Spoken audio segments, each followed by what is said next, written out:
కర్నూలు జిల్లా పోలీస్ కార్యాలయంలో బాధ్యతలు స్వీకరించిన అనంతరం జిల్లా పోలీస్ అధికారులతో సమావేశం నిర్వహించారు.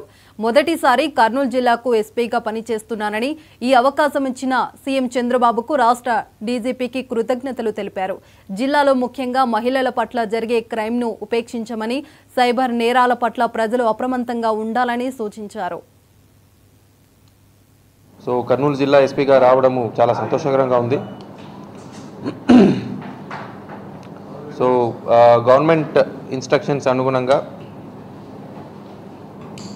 తర్వాత మన డీజీపీ సార్ ఇన్స్ట్రక్షన్స్ అనుగుణంగా డిస్ట్రిక్ట్ లా అండ్ ఆర్డర్ మెయింటెనెన్స్లో ఏమేమి చర్యలు తీసుకొని డిస్ట్రిక్ట్లో లా అండ్ ఆర్డర్ మెయింటెనెన్స్కి కృషి చేస్తాము. ముఖ్యంగా crime against women and children దానిపైన కట్టడి పైన మా ప్రత్యేక దృష్టి ఉంటుంది. దీంతోపాటు సైబర్ క్రైమ్ ఈ రోజుల్లో చాలా రోజుకి పెరుగుతూ ఉంది. సో అవి డిటెక్ట్ చేయడం ఒక పక్కన అయితే అవి జరగకుండా చూడడానికి పెద్ద ఎత్తున అవేర్నెస్ ప్రోగ్రామ్స్ ఒకటి